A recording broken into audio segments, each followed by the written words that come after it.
Wheels spinning, and we're live. So, Kevin Gary, Brisbane Small Business Show. Today, I've got with me Neil Munro. Neil Munro is a international business coach, mentor. What do you call yourself? Extraordinaire. What do you call yourself now? International playboy, maybe, Kevin. So just leading from that. So, business advisor, helping businesses through growth and business turnaround, and done it in quite a few countries now. That's it. I'm going to send a copy of this to your wife too. Yeah. With that, so awesome. So yeah, you've helped businesses right around the world. Some were already really successful, and you've helped them develop more successful sales and marketing strategies, and help them redefine their business. From our discussions, from the UK over in the Middle East, even Asia, around Europe, so mainly Western Europe rather than Eastern. Yeah, that's it. Raise the Asian side of the whole equation. So Neil does a lot of work with his business partner, Ray Armitage, who comes from a banking background. Neil comes from a sales and marketing background. So combining, they attack things from very different perspectives, which is really, really easy, really, really interesting. I've enjoyed having a number of discussions with you. And what I always like about it is the fact that coming at different things from different angles, and it's really evident to see the different thought processes of yourself and Ray at work. Yeah, yes, thank you. The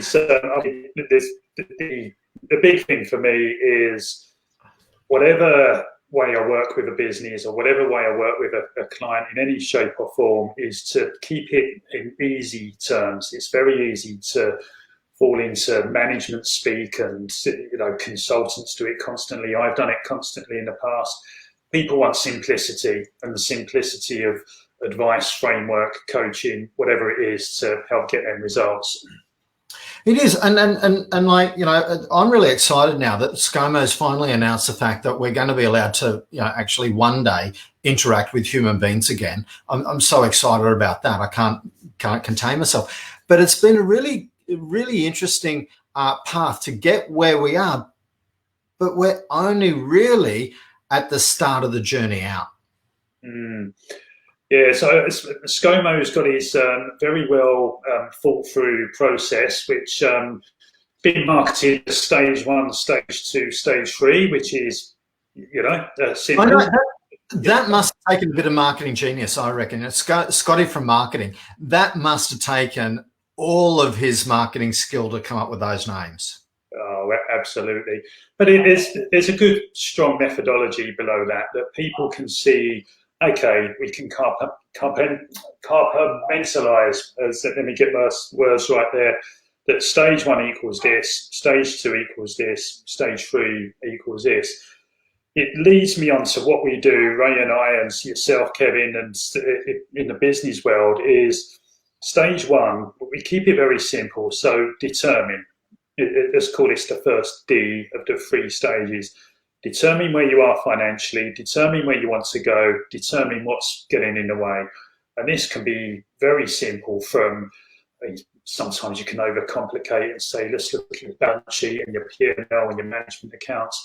Sometimes it's very simple of just opening your bank statement and looking through that line by line. Okay, do I need this? Is this adding value to my business? Let's not get into the details just yet, because each of the phases that you're going to talk about, so you've got 3 different phases, and let's just jump in. Let's tell them what the 3 phases are, because I kind of like to do that. Let's tell them where we're going, because the reality is that each of the phases then has components within it, and we won't go right into the detail of the components, but we'll give people a little bit of an insight today, because it's a really cool strategy and methodology to help people be more focused. We've got a download or a checklist that people can have after the show. If they want to just go through, people can do it themselves. They can get some support. It depends on where they're at and what they're looking for. If they're after a bit of accountability, then we can help out with that too. So the 3 phases, that was a long way of getting to the 3 phases. But the 3 phases, one was determination or determine. Yeah. And even determined takes a bit of determination, because this is the stuff that so often gets missed. Yeah, absolutely. And it's very easy to have a vision of an end goal, or I want to be this, I want to be that. But the determination, it's a great word because it plays to a lot of things there. It's determination about where you're going and where you are now. It's determination within on how your mindset is and how you enforce the disciplines and habits that are going to serve you best as you grow yourself and grow your business. And as you said earlier, it's a determination of exactly where you're at. So it's really about getting specifically clear about what you want to achieve. Now, it doesn't have to be, and through our discussions, this doesn't have to be a, hey, I'm going to do a 5-year plan type stuff here. This can be, hey, I want to know what the next 100 days looks like, or I want to know what the next 12 months look like, or I want to know, and just putting a stake in the ground to do that. Yeah, and just being very open about this, and blank sheet of paper. That's what are you dissatisfied with at the moment? That's a good opening question. So what's annoying you about the situation or your business, and what's your vision? And being very sort of clear about that. My colleague Ray, he had a conversation with a butcher this morning who had a very determined mindset about him, and he's articulated what he's determined to do. Right, okay, that gives you a good starting point to how you're going to work your business and the values and the strategies you adopt accordingly. And that's a really cool point too. Knowing exactly what you want as a long-term outcome will actually change the process or change what's important to you as you're going along. I was speaking to someone recently who, we knew what they long-term, they didn't want to take over the world. They weren't trying to get a team of 25 people or 1,000 people to take over the world. What they wanted to do was to create a business that could support their family, so that they loved what they did. They were an artisan ultimately, and they loved what they did, and they wanted to create a business that they could just scale down over time as they moved into more of a retirement lifestyle and out of a income production lifestyle. Okay, so obviously goal one was to produce it, but the point is, how you're going to advise them is going to be very different from how you're going to advise a butcher who wants to take over the world. Yeah, exactly. And so I'm a great believer in strengths-based and values-based leadership. So if you're strong in a certain aspect, or you've got a strong sense of values, or your personality is geared a certain way, and we're all individuals, hone in on that, and then build your business and your mindset around this, you've got a much better chance of success, rather than I'm speaking to someone a couple of days ago who's doing a load of cold calling for a business. It doesn't suit her personality, and she's becoming incredibly frustrated. A tiny example, but play to your strengths. I think 95% of people would be more than frustrated. I think frustrated would be a very polite way of putting that. Yeah, exactly. But there's a huge amount of value of just being reflective, taking a little bit of time. And, there's lots of tools out there, lots of tools I can provide, you can provide, Ray, whatever. But spending a bit of time doing that determination phase, and that will give you much more clarity, and dare I say it, give you more energy as you move forward, because you're going to be doing something that's more aligned to what you're about. Absolutely, and I love that word, clarity. So once we've determined exactly where we are, where we're going, what's the next phase? Phase 2? I think Scomo would call this step 2. Yeah, but you've got a sexier name than that.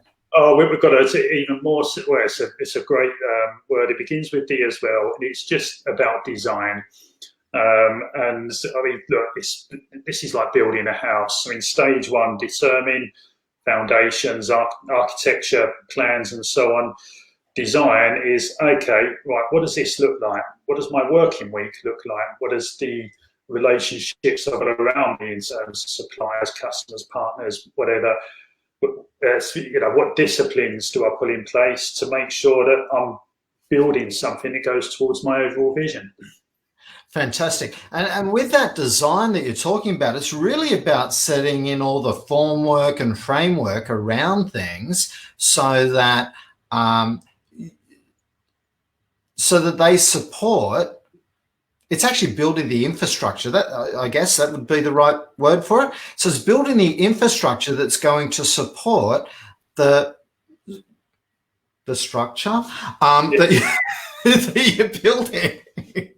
Yeah, my wife's she's always got those TV programs, the grand designs, house redesign, all this sort of stuff. And there's a lot of metaphors we can draw from that. That before you go crashing in and put your first brick on the ground, where are you going with this? And if you to build your vision. And then the framework almost takes care of itself to a certain extent, with a few tools and a few disciplines built around that as well. But don't go putting your shovel in the ground without knowing where you're going. And it is about learning with those things. And as you say, know where you go before you put a shovel in the ground. Because I was watching one of those recently, and it was a guy in the UK. Sounded a bit like you, but he didn't have, he had a really clear vision of what he wanted to achieve, but what he didn't do is he didn't build the right, or he didn't plan the right infrastructure before he went and do it. So he ran out of resources, or he ran out of cash. And so he had this building that you could see in the end was going to be a modern castle, nothing short of it. It was going to be truly magnificent. It was overlooking the coastline, I think, of Scotland. So it was built, for a very harsh climate and everything else. And what they ended up having to do is to build a smaller and far more scaled down, modest place up the road, which was still, like, for mere mortals like you and I, a grand design. But they ran out of cash. And so they had this monstrosity just down the road that had sent him broke. He'd had a divorce and all that. And we want to make sure you don't do this with your business. Yeah. That you don't go out on such a grand design, and it's not unstructured, it's not unplanned, that you've got a process in place as you build it that it can generate the income to be putting both food on your table, supporting the lifestyle that you're looking to have whilst you're building it, and fulfilling that long-term objective. Is that correct? Yeah, and there's a lot of parallels there, particularly around financials. So again, when we're talking in the determine and intern the design phrase, what resources have you got? So financial resources, people resources, time resources, and having real clarity around that. And I'm reminded of the phrase, Jocko Willink, he's an American ex-Navy SEAL, does a load of podcasts. He's got a huge leadership academy. He always uses the phrase discipline equals freedom. And that phrase on its own, have those disciplines in place, know what your roadmap is, stick to it, and that will actually give you much more freedom to do the stuff you like doing once you've been disciplined with the basics. This guy, Kevin Gammy, wrote a book, and he said, freedom is greatest when the ground rules are clear. I don't know. I think I stole that from Oprah or someone like that. But absolutely true. Absolutely true. And yeah, Jocko's book, Extreme Leadership, is truly awesome if you're looking to do that and get some discipline into your business, for sure. So design is really, once again, a very disciplined approach to making sure that you're putting the infrastructure in place that's going to allow you to literally explode off that launch pad. Yeah. Yeah, absolutely. And that moves into the final phrase, the final D, the third D, if you like, is delivery. So you've done the determination, built the foundation, you've done the design. Delivery almost takes care of itself to a certain extent. Again, have the disciplines in place, you've got the KPI measures or whatever. But the diving into delivery without doing the preparation work beforehand, could lead to disaster. It's like the old be, do, have, do, be. Yeah. So basically, you know what you want to have so that you can be who you need to be to achieve that. And then the doing will flow out of that. Yeah. For the be, do, have. That's, one model that I've looked at. But yeah, delivery, it's that constant improvement as well. When you know where you're going and you've got the infrastructure built, you can work out whether the actions that you're doing are taking you to that final destination or not. So you're not just busy spinning your wheels, you're busy producing to achieve that. And as you said, you can put the KPIs in place so that you can work out, hey, is the stuff that I'm doing right and getting me there, or is it not? Yeah, absolutely. I'm conscious as well that in theory, this all sounds easy and nice and arguably a little bit fluffy. Oh, come on, anyone can do this. Yeah, exactly. The beauty is that, you can have the ideas, but to have the tools and the people around you that are going to, okay, so what do I actually need to do to determine? What do I actually need to do to design? Right, okay, here's some stuff. Millions of resources everywhere you go, but to work with someone that you can relate to, you can get on with, and give you the right tools that's going to get you to that destination, and act as the another fresh pair of eyes looking at what you're doing. Absolutely. Now, in speaking to Neil, we did put this together really, really quickly, this show. The program that Neil's talking about hasn't been put together really, really quickly. It's been really considered and everything else, still being refined. But we have put together a checklist so that if you want to look at what's involved in these 3 phases, or what are the 12 steps, because there's 12 steps that are involved in this. So we put together a quick little checklist so that you can do it yourself if you wish. Nice and simple. Just download the 12-step re-evolution plan is what we've called it. I'll put the link for that here as soon as we hang up. But yeah, if you want to check out what the steps are that are involved, we haven't got it really well structured because we were refining the phases this morning, but all the steps are still there. It's really important to have the discipline to go through that. The other thing that we were discussing is that the program isn't for everyone. Yeah, it's absolutely. I mean, the one simple way of looking at things is, where was your business pre-COVID? Was you happy with that? Okay, or what do you want to take your business to another level? And if you was happy with your business pre-COVID, okay, then it's good, and crack on, and you'll find your own destiny. If you want to make a change, then what's that definition of insanity? The Einstein thing, isn't it? That you carry on doing the same things time after time and expect, different results. That's the definition of insanity. So if you want to make a change, if you want to transform or do something different with your business, have a look at it in a different way, put a different pair of lens on. Absolutely. So first things first, if you want to find out what you really need to do, download a checklist. If you're then more interested in taking it a bit further, reach out, and Neil or Ray will be happy to give you a hand with some accountability and getting on with it. So they're looking at doing that in a group and really, really discounted rate. But most important thing is create the business you want to have. Yes. Right? Absolutely.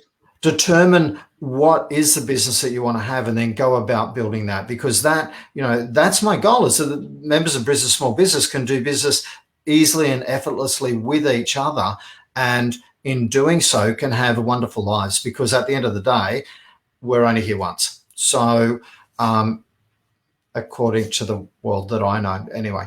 So and it's okay if you believe differently. I'm happy with that too.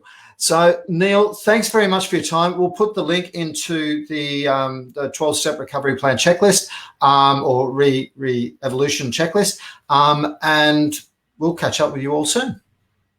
Thank you.